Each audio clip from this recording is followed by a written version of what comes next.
네, 안녕하세요. 일주 3차 시 한류와 언어 영상 강의입니다. 네, 오늘은 지난 시간에 우리가 그 한류를 정의하고 그리고 이제 한류의 의의와 평가까지 이제 이야기를 했었는데 오늘은 그 다음 PPT를 봐주시면 돼요. 글자만 보이다가 좀 환한 모습이 보이네요. 2020년의 한류라고 되어 있습니다. 뭐 여러분들이 너무나 잘 알고 있는 BTS가 올해 이제 맵 오브 더 소울 세븐 앨범으로 이제 빌보드 앨범 차트에서 또 1위를 한 그런 기사와 그 다음에 봉준호 감독의 기생충이 아카데미 사관왕을 한 자료죠. 뭐 너무나 잘 알고 있는데 지난 시간에 이야기한 바대로 한류가 약간 주춤하다가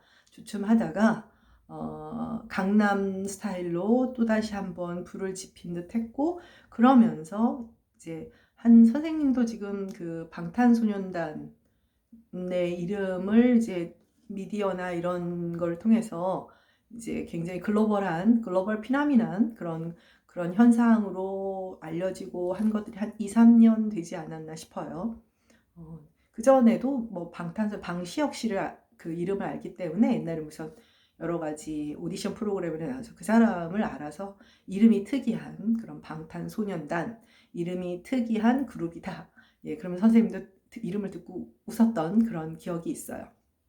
그리고 봉준호 감독은 오히려 영화기 때문에 선생님 같은 사람들한테는, 선생님은 영화는 좀 보러 가는 편입니다. 시간을 들여서 가족들과 영화관을 가는 사람이라 좀 약간 박찬욱 감독의 작품은 좀 안 봐요. 개인적으로 약간 너무 하드코어적이고 좀 무섭고 피가 튀고 이런 것이 좀 무서워서 잘 안 보는 반면, 봉준호 감독의 작품은 프란다스에게인가요? 그 작품을 제외하고는 다 봤던 것 같아요. 다 영화관에 가서 봤던 것 같아요. 기생충도 거의 개봉하자마자 보러 갔고, 네, 이렇게 사실 영화는 그렇고 방탄소년단의 음악은 사실 처음에 뭐 언론에서 미디어에서 나오기 전에는 들어본 적이 구태여 찾아 들어본 적은 없습니다만은, 그래도 최근에 이제 좀 들어보기도 하고 네, 그랬어요. 어쨌든 이게 2020년에 한류를 대표하고 있는 이제 거의 이제 가장 대표적인 한 그룹과 하나 영화라고 할 수가 있죠. 다음 페이지 가볼까요? 네, 이것은 정덕현 문화평론가로 많은 좀 여기저기에 문화평론 관련되는 그런 글을 쓰시는 분인데, 여러분들이 전문을 보고 싶다면 한번 찾아보아도 되고 뭐 그렇습니다. 뭐 이렇게 전공 서적처럼 무겁거나 이 과목도 좀 그렇지만 무겁거나 그런 기사가 아니니까 한번 찾아보아도 되고요. 그래서 인터넷 주소를 써놨습니다. 그래서 이분이 뭘 얘기를 했냐면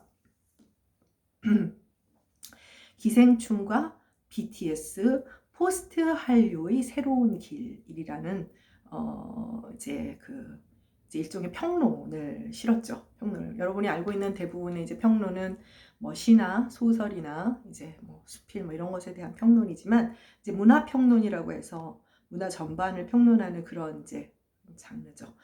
여기서는 그 기사에서는 일종의 기사에서는 뭐 세 가지로 나눠서 이제 찾아보면, 여러분들 관심 있어서 보면 알겠지만 그래미와 이제 뭐 빌보드죠. 아직 그래미에서 상을 못 받았는데 그래미와 아카데미로 가다.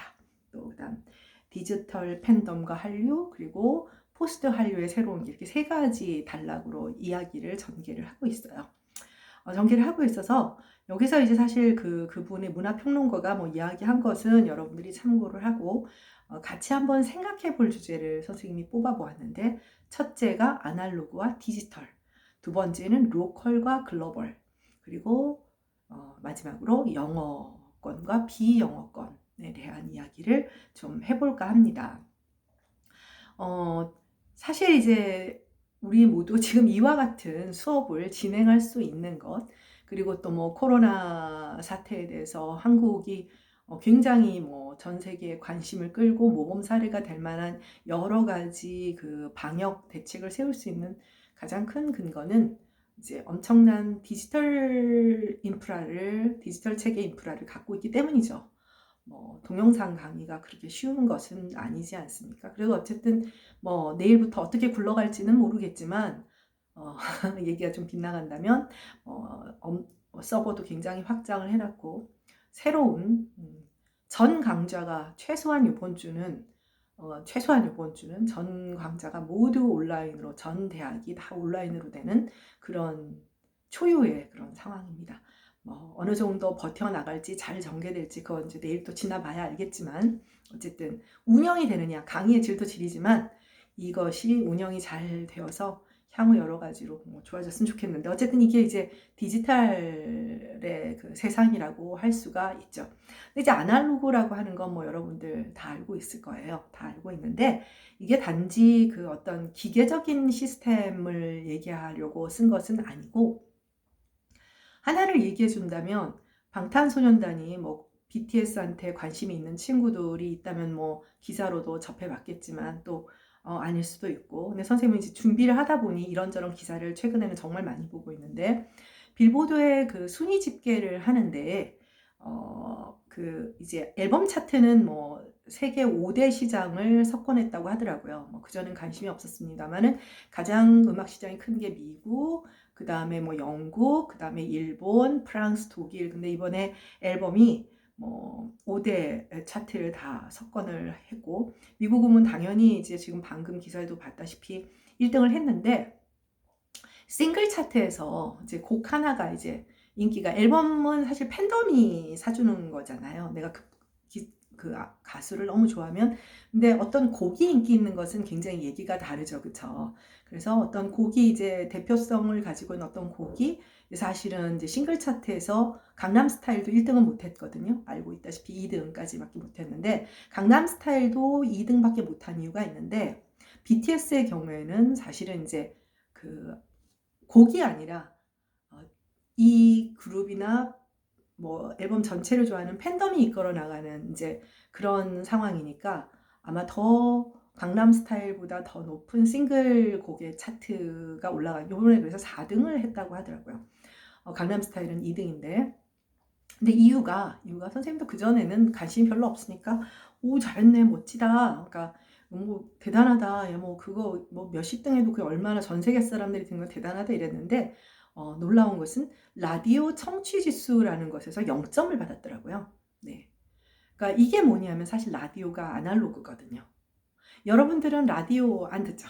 네. 하물며 선생님도 안 듣는 라디오를 여러분들이 뭐 나이가 든 분들은 뭐 운전을 하거나 그러면서 라디오를 듣는 분들 뭐 심한 경우 뭐 요즘은 CD는 아닌 것 같은데 어쨌든 중요한 건 이게 이제 소위 말해서 라디오라고 하는 것이 전형적인 아날로그인 거죠. 여러분들은 뭐 다운로드를 받거나 뭐 스트리밍을 하거나 그런 것들이 이제 디지털인 거죠. 그러니까 말하자면 방탄소년단은 현재의 그 어떤 그 싱글 차트 집계에서는 1위가 될 수는 없다라고 해요. 뭐 물론 0점이 된 거는 좀 뭐 거의 작당을 하고 안 틀어줬다. 뭐 여러 가지 기사가 떴었는데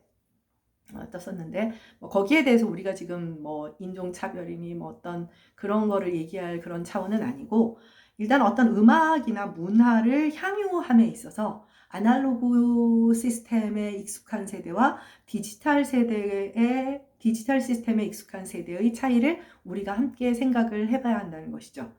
네. 어쨌든 지금 이 세대는 이 두 개의 시스템이 공존하고 있는 시스템이고 구태여 말한다면 세대 간의 차이라고도 할 수가 있기는 할 것 같아요. 그럴 것 같아요. 자, 이 부분에 대해서 얘기를 한번 나중에도 한번 생각을 해봐야 될 것 같고 문화를 향유하는 방식에 있어서 이 아날로그와 디지털 예를 들면 여러분들이 콘서트 뭐 클래식뿐 아니라 뭐 방탄소년단의 엑소든 뭐 어쨌든 여러 가지 그룹들이 있잖아요. 뭐 그런 콘서트를 찾아가는 것은 사실은 일종의 아날로그적인 거예요. 그쵸? 사실은 이제 우리가 CD라고 하니까 너무 옛날 같다. 네, 어쨌든 앨범은 CD도 팔리고 뭐 어쨌든 그런 식으로 듣는 게 훨씬 좀 더 깔끔하고 깨끗한 음악을 들을 수 있음에도 불구하고 우리가 콘서트장에 찾아가는 이유라고 하는 것이 반드시 있잖아요. 그래서 단순하게 아날로그는 옛날 것, 디지털은 최신 것 이렇게만 또 생각할 수 없는 부분이 있다고 할 수 있을 것 같아요. 그다음 또 한 가지 조금 전에 말했다시피 선생님은 영화관을 간다고 했죠. 넷플릭스로 아직 뭘 찾아본 적은 없고요. 유튜브를 보기는 하지만 유튜브로 영화를 보지는 않아요. 일단 뭐 이렇게 작은 화면으로 보는 거를 안 좋아하기도 하지만 근데 여러분들은 지하철을 타거나 이러 보면 드라마든 뭐든 이제 그 핸드폰 영상으로도 많이 보고 넷플릭스라든지 뭐 요즘 나오는 뭐 웨이브 뭐 여러 가지 동영상 을 보는 그런 프로그램들을 잘 활용하고 있는 걸로 알고 있어요. 그러니까 말하자면 컨텐츠도 컨텐츠지만 미디어, 흔히 뭐 매스미디어라고 하지만 우리가 그 컨텐츠를 누리는 미디어에도 여러 가지 차이가 있고 이것이 그 컨텐츠를 날고 퍼뜨리는데 큰 역할을 한다는 거죠. 네, 그런 것을 한번 생각을 해볼 필요가 있고요. 로컬과 글로벌이라고 하는 것이 있어요. 봉준호 감독이 뭐 여러분도 다 알겠지만 아카데미는 로컬 시상식이잖아요. 네, 맞아요. 트럼프 대통령이 왜 미국 영화에 상을 주지 않았느냐 그러면서 여러분들 알긴 알겠지만 바람과 함께 사라지다 같은 그런 훌륭한 영화가 왜 상해 줘야 된다 어쩌죠 이렇게 해서 좀 빈축을 사고 전 세계 웃음거리가 되기도 했습니다만은 사실 로컬이라는 게 별게 아니죠. 대종상 로컬이에요. 로컬이죠. 뭐 여러 가지 우리나라에서 뭐 음악 시상식 뭐 예를 들면 주말마다 하는 뭐 음방이라고 하죠. 그런 것들도 다 전형적인 로컬인 것이죠. 어찌 보면 빌보드도 마찬가지예요. 미국의 로컬 그 시상식인데 간단히 말하면 우리나라 음악 그 방송에 미국 가수가 상을 받는다 이런 상황이라고 생각을 하면 되는 거죠. 물론 미국이라고 하는 나라가 가지고 있는 힘과 세계적 영향력이 단순히 이제 국가적인 차원, 그들 국가를 넘어서는 힘이 있기 때문에 좀 더 글로벌하게 받아들여지는 것뿐 어찌되었던 이제 로컬과 글로벌의 차이 그런 측면에서 한류는 로컬이 아닌 글로벌 그리고 앞서 말한 디지털이라는 어떤 미디어를 이용해서 한류의 컨텐츠들이 퍼날라지게 된 그런 힘을 갖게 된 그런 거를 여러분들이 잘 알고 있을 거예요. 이 두 가지는 아마 여러분들이 이제 뭐 어느 정도는 다들 뭐 익숙하게 아는 얘기인데 이제 영어권과 비영어권 이제 말하자면 언어 파워에 관한 이야기가 이제 한류와 언어니까요. 조금 얘기해 봐야 할 것 같습니다. 뭐 여러분도 알다시피 우리는 외국어를 배우는데 굉장히 많은 힘을 기울이면서 살죠. 왜? 한국어는 메이저 언어가 아니니까. 네, 뭐 이렇게 생각하는 사람들이 있을 거예요. 메이저 언어는 그럼 뭐죠? 뭐 영어, 프랑스어, 스페인어, 뭐 독일어, 중국어는 사람이 많이 있으니까. 일본어도 경제력이 힘이 있으니까. 근데 이제 여러분은 지난 차시에도 말을 했지만 이미 어느 정도 잘 사는 나라에서 태어나서 뭐 어느 정도 익숙한 얘기지만 사실 한국어도 이제는 좀 만만치 않은 언어가 됐어요. 뭐 처음 그 1차시 수업에서 강의 안내를 할 때도 말했지만 굉장히 많은 사람들이 이제 한국어를 배우는데 이제 언어를 배우는데 이 언어를 배운다라고 어떤 특정의 언어를 배운다라고 하는 것은 그 언어가 사용되는 국가의 어떤 경제적인 파워, 문화적인 파워와 관련이 있어요. 그럼 가장 파워 있는 언어는 글로벌 잉글리시, 영어죠. 그런데 한류는 말이에요. 한류는 비영어권이에요. 자, 예를 들면 영어와 스페인어, 프랑스어, 뭐 독일어 이들은 유럽어죠. 뭐 인도 유럽어족이라고 해서 언어의 개통론 여러분들 혹시 배웠던 기억나죠? 한국어는 알타이어다. 그런데 인도 유럽어족이라고 해서 인도어도 사실은 다른 원래 아리안족이라 해서 서쪽에 그러니까 유라시아 대륙의 서쪽에 있다가 동진을 해서 지금 인도에 정착을 했거든요. 원래 인도의 그 토착민들은 드라비다족이라고 해서 드라비다어를 썼고 지금도 드라비다족과 드라비다어는 남아있기는 해요. 어쨌든 인도 그 뭐 언어의 개통 얘기는 두 번째 문제고, 일단 유럽어족들이 이제 18세기, 19세기, 20세기까지 서구 열강이라고 하여 이제 식민지 침탈을 하면서 언어도 굉장한 파워를 가지고 널리 널리 퍼지게 되었죠. 남미 대륙은 포르투갈어와 스페인어가, 그리고 이제 북미 대륙은 당연히 영어와 그다음 뭐 프랑스, 캐나다 일부의 프랑스어. 자, 이렇게 소위 말해서 뭐 힘 있는 언어들, 경제력이 강하고 국력이 강한 나라의 힘 있는 언어들인데, 한류는 얘기가 다르다는 거죠. 예를 들면 아시아에서 지난 2차 시에서 말했다시피 홍콩 같은 경우는 사실은 이제 전형적인 중국이라고 할 수 없는 나라고, 그다음 일본 같은 경우도 이제 경제적인 파워가 있고, 또 그래서 원래 서구 사람들이 어찌되었건 간에 중국어와 일본어는 배우고 싶어 했던 욕구가 많고, 근데 불과 얼마 전까지 전쟁 치르고 분단 나서 뭐 그냥 가난해서 어디 붙어 있는지 모르는 은둔의 나라라고 불렸던 허미트 킹덤이라고 불렸던 그런 나라의 문화가, 네. 근데 문제는 그 언어가 메이저, 그들의 주 언어인 이제 유럽어족이 아닌, 그리고 중국어나 일본과는 또 다른 차원의 한국어라는 것이 굉장히 큰 의미가 되는 거예요. 여러분들이 그냥 한류라고 생각하는 것과는 차원이 다른 또 다른 문제가 있습니다. 네, 다음 페이지를 보겠습니다. 네, 요거는 이제 언어 얘기하기 전에 이제 지금까지 얘기했던 거를 한번 정리를 해보면, 요 부분은 그 앞에서 말했던 그 칼럼에서 이야기한 걸 간단히 정리를 한 건데, 이제 SNS를 사용하죠. 여러분들도 결국은 지금 이 영상을 유튜브에서 이렇게 끌어다가 보잖아요. 뭐 비슷한 거죠. 네. 신소비자로 등장한 여러분 같은 밀레니얼 세대들은 선생님과 같은 기성 세대들이 구획해놓았던 나라나 언어, 인종 이런 거를 다 넘고 있는데, 단순히 넘기는 게 아니라 굉장히 즐기고 있죠. 굉장히 즐기고 있는 거예요. 여러분들은 그 해외 직구 잘 하는지 모르겠지만 선생님 엄두도 못 내요. 네, 가치관이 달라서. 네, 물론 이제 슬슬 하게 돼서 아마존에서 책도 사고 그러기는 하지만 여러분보다 훨씬 더 그것을 받아들이는데 시간이 좀 걸렸겠죠. 자, 그래서 이 사람들의 재미있는 속성, 여러분과 같은, 이제 이건 여러분이라고 할 수도 없어요. 나이가 젊다고 해도 어떤 이런 어떤 그런 SNS를 뭐 사용하고 긍정적 사용을 말합니다. 그렇지 않은 사람들은 나이와는 상관이 없는데, 약자로 치부되는 문화적 아이콘이나 컨텐츠들을 지지함으로써 자신들의 존재감을 드러내려는 언더독 효과를 만들어내는 거예요.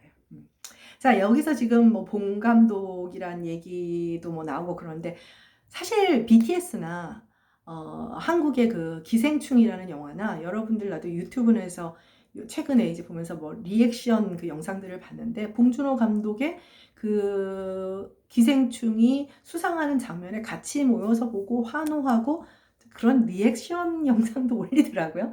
와, 신기했어요. 네. 누가 뭐 하려고 한 것도 아니죠. 근데 여러분들 어때요? 언더독이라는 말 대부분 알고 있겠지만, 이게 개싸움을 시켜요. 사람들이 왜 개도 싸우게 하고 닭도 싸우게 싸움을 시키잖아요. 근데 개싸움을 시키면 깔리는, 원래 지는 애가 있잖아요. 깔리는 개를 언더독이라고 하는데, 그 언더독을 응원하는 거예요. 여러분들, 이게 인간의 심리가 굉장히 묘해서 도전자와 챔피언이 있으면 이상하게 도전자를, 약자를 지지하게 되는 그런 마음이 인간에게는 있지요. 그러다 보니 정말 이 봉준호 감독의 작품이 훌륭하지 않다면, 뭔가 독창적이고 새로운 모습을 보이지 않다면 굳이 그럴 일은 없죠. 굉장히 훌륭한 작품인데 굳이 이 작품이 영어로 되지 않았고 미국이나 어떤 유럽의 작품이 아니라고 해서 왜 아카데미상을 받을 수 없어? 라는 마음에서 지지를 하게 되는 것이고, 방탄소년단도 BTS도 똑같은 거죠. 얘들 봐라, 이렇게 열심히 하고, 얘들이 동양인이라는 이유로 너희들 라디오에서 안 틀어줘? 얘네 너네가 지금 미국 애들이 그렇게 뭐 자기 관리 안 하고 마약이나 그런 뭐 이상한 거 할 때 얘네 봐라, 맨날 춤 연습하고 얼마나 훌륭하냐. 이게 사실 언더독 효과도 있어요. 지지하고 싶은 거죠. 엄마의 마음. 네. 네, 그래서 이게 이제 결과적으로는 이런 과정에서 SNS를 뛰어넘으면서 국경과, 그리고 서로 얼굴을 보지 않잖아요. 실명이 보이지도 않잖아요. 그 사람의 피부색도, 종교도, 또 그 다음에 국가도, 그냥 우리는 BTS를 좋아하니까, 우리는 기생충을 재미있게 봤으니까 결국 소통하고 공감하고 너는 어떤 점에서 좋았니? 너는 멤버 중에 누가 좋니? 이러면서 더 이제 끈끈한 유대감을 새로운 어떻게 보면 SNS상의 뭐 모든 언론에서 말하는 어떤 그런 뭐랄까요? 보이지 않는 그런 뭐랄까요? 하나의 국가 같은 국가요? 뭐 어쨌든 그런 것이 생기는 거죠. 네, 그래서 그 파워포인트의 파란색 글씨 부분을 보면 이게 굉장히 재밌는데 영어로 대변되는 지배적인 문화 코드에 대한 거부의 형태로 나타났고 그러한 로컬 개념의 기성관념을 뛰어넘는 글로벌 지향의 팬덤이라는 거죠. 결과적으로 아날로그와 앞선 PPT에서 우리가 봤던 아날로그와 디지털, 그 다음에 로컬과 글로벌, 영어와 비영어. 궁극적으로는 영어가 영어로 된 것을 오로지 영어만을 고집하는 것은 로컬적인 관점이고 아날로그적이다. 영어가 뭔데? 영어권 하자들이 그렇게 생각하는 거예요. 영어가 뭔데? 영어도 지구상에 존재하는 10,000개에서 20,000개 사이 언어일 뿐이고 모든 인간이 다 영어로만 말하고 이해할 필요는 없지 않는가 이런 가치관을 굉장히 사실 여러분들 그들은 기득권자들이에요. 문화적으로도 뭐 경제적으로도 기득권자들인데 기득권을 가진 사람들이 그런 생각을 하게 만들었다는 것은 굉장한 일이라고 할 수 있는 거예요. 네, 다음 페이지로 가보도록 하겠습니다. 자, 그러다 보니 이 수업이 한류와 언어, 그러니까 한류는 결국 문화잖아요. 그래서 언어와 문화는 어떤 관계가 있는가를 한번 살펴보게 되는 것입니다. 언어는 문화이면서 또한 문화를 반영하게 돼요. 자, 뭐 예를 들면 뭐 가장 여러분들이 학교 다닐 때 뭐 경어법이 있으니까 뭐 한국 사람들은 경어법 때문에 더 뭐 어떤 윗사람에 대한 공경의 태도로 하는 뭐 이런 식으로 중고등학교 교과서에 배웠을 거예요. 뭐 아주 기초적인 얘기가 되는데 그래서 문화는 언어를 통해 유지되며 반대로 언어는 그 자체가 문화이며 새로운 문화를 창조하거나 축적하는 도구가 되는 거예요. 그래서 여기에 보면 우린 농경 문화를 가지고 있으니까 여기에 농경 문화와 관련되는 단어들이 발달하고 뭐 예를 들면 벼라고 했다가 쌀이라고 했다가 밥이라고 했다가 그쵸? 똑같은 대상인데 어떤 상태에 따르냐에 따라서 다양한 그런 그 단어들이 생겨나는 것처럼 예를 들면 에스키모 사람들은 우리는 눈 뭐 이러는데 눈에 관한 용어들이 굉장히 많은 것이죠. 상대적으로 눈이 내리지 않거나 또 농경을 하지 않는 지역에는 이런 어휘들이 크게 발달하지 않게 되겠죠. 그래서 뭐 언어가 먼저냐 문화가 먼저냐 이거는 뭐 닭이 먼저냐 달걀이 먼저냐 그런 그 입장이라고 할 만큼 그러나 이들은 굉장히 밀접한 관련을 가지고 있다라는 거예요. 그래서 여기 보면 문화학습의 일환으로 언어학습은 필요하다. 그래서 여러분들 그 BTS 팬들이 결과적으로는 이제 정말 이게 몰입을 하다 보면 도저히 영어 자막 굉장히 자발적으로 붙이잖아요. 누가 붙여주는 뭐 그 기획사에서 붙여주는 것도 아니까 하다가 쟤네들이 말하는 걸 저 뉘앙스를 요것만은 아닐 텐데 제대로 배우고 싶. 그러니까 어떻게 됩니까? 한국어를 배우게 되는 것이죠. 사실은 한류의 시작을 뭐 K-팝이다 이렇게 말을 할 수는 없지만 굉장히 이런 자발적인 한국어 학습의 계기는 노래 가사를 들으려고 하는 노래 가사를 음악은 들리죠. 음악은 들리지만 그 노래 가사도 알고 싶고 물론 처음에 들을 때는 누구나 우리가 뭐 선생님도 팝송 가사 다 알고 이 노래 좋아 그게 아니거든요. 이 노래가 좋다 보면 가사의 의미를 찾고 그다음 그 노래의 배경을 찾는 그런 과정에서 한국어 학습의 그 어떤 동기부여가 되게 되는 거예요. 모든 사람이 그런 것은 아니지만 그러면서 한국어를 배우게 되고 한국 문화를 이해하고 소위 말해서 이제 지한파가 되어가는 거죠. 지한파가 되어가는 것입니다. 네. 네, 다음 페이지로 가도록 할게요. 자, 한류와 언어가 나왔습니다. 드디어 한류와 언어 우리 강의 제목과 같은 것인데요. 여기에 이제 시간이 왜 이렇게 빨리 갈까요? 네. 한류와 언어가 나왔는데 한류의 영향력과 한국어의 상관관계라고 해서 자막 얘기가 나왔어요. 봉준호 감독이 그랬죠. 그 몇 센치 안 되는 자막의 벽을 넘으면 굉장히 좋은 영화들을 만날 수 있다라는 이야기를 했어요. 근데 우리는 사실은 알게 모르게 비영어권 하자로서 절대 권력을 가진 어떤 영어를 포함한 서구권 언어를 수용해서 영화를 보고 그다음 드라마를 보고 하다 보니까 자막을 보는 것에 대해서 당연하다고 생각하지만 여러분들이 아마 최근 기사를 접해서 알겠지만 미국 사람들은 서구 사람들은 자막을 통해서 영화를 보는 것에 대해서 굉장히 거부감을 갖는데요. 귀찮다 이거죠. 그럼 기생충을 왜 봤느냐? 여러분들 여러 가지 영상에서 자막을 읽는 게 불편하다는 생각을 할 수 없을 만큼 몰입이 돼서 봤다 이런 얘기를 합니다. 좀 억울하기도 하죠. 우리는 그토록 많은 원서들을 번역하고 또 하다못해 오락 즐기기 위해서 보는 그런 영화나 노래를 듣기 위해서도 번역을 하고 자막을 봤었는데 그들은 그런 어려움을 전혀 누리지 않는 거예요. 이제 뒤에 가서 배우겠지만 미국의 대학생들은 최근에 들어서 시간이 가면 갈수록 외국어 학습을 잘 안 해요. 그런데 외국어 학습이 전반적으로 침체에 기울어지고 있는데 반해서 굉장히 많이 늘고 있는, 굉장히 많이 배우고자 하는 외국어가 바로 한국어예요.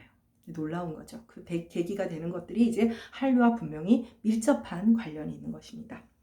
여기 지금 보면 기생충의 자막은 제작의 필수적인 측면, 영화기 때문에 우리도 영화를 보면 알지만 자막이 없으면 아예 스토리를 따라갈 수가 없잖아요. 그래서 제작자 자체가 요번에 그래서 그 외대 교수님 델시 파켓인가요? 그분이 외대 교수님이 굉장히 이제 포커싱을 받으셨죠. 채식주의자를 번역했던 그 분도 마찬가지지만 어찌되었던 간에 반드시 이런 영화나 드라마의 경우에는 드라마는 이게 좀 더 나중에 달리 하도록 하고 영화 같은 경우는 수출을 하려고 하면 그 해당 지역의 언어로 뭐 프랑스로 가면 프랑스어로 이런 식으로 반드시 제작이 필수적으로 필요한 반면 여러분도 알다시피 이제 어떤 그 K-팝은 방탄소년단 BTS뿐 아니라 K-팝의 경우에는 그 노래 가사의 자막이 비필수적이었어요. 간단히 말하면 여러분도 알고 있지만 노래가 딱 이제 뭐 뮤직비디오랑 딱 뜨는 순간 어쩌면 참 사람들도 빨라요. 막 수십 개의 유튜브 채널을 통해서 이제 그 노래와 뭐 그 어떤 부분을 어떤 멤버에 누가 불렀다 이런 것이 뜨면서 그 다음에 노래 가사의 의미와 그 다음에 또 하나 따라 부를 수 있는 로마자 표기법, 로마니제이션이라는 것이 동시에 붙습니다. 로마니제이션은 뭐냐면 한국어 발음대로 적어서 따라 부를 수 있게. 그렇잖아요. 우리가 뭐 팝송을 부를 때 의미를 알았다고 하더라도 뭐 앤마리의 노래 뭐 2002든가 그거 너무 좋아. 그래도 의미를 보더라도 따라 부르려면 영어로 따라 부르는 것처럼 네, 그런 식으로 이제 가사의 의미와 그 다음에 이제 그 따라 부를 수 있는 로마자 표기법, 로마니제이션이 붙습니다. 그런데 BTS의 경우에는 굉장히 여러분도 알다시피 자발적으로 아미라고 하는 어떤 자생적 팬덤들이 해외로 굉장히 세를 확대하면서 제작자가 아닌 팬덤 자체가 이런 자막을 붙여준 거예요. 이게 사실은 언어를 배우는 과정인 거죠. 언어를 배우는 과정이 되는 거예요. 글쎄요, 이 두 자막의 차이는 선생님이 보기에는 영화와 음악의 차이가 아닌가 하는 그런 생각이 듭니다.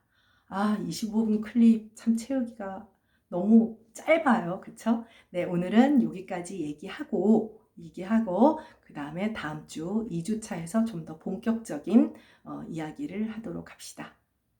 네, 고맙습니다. 안녕.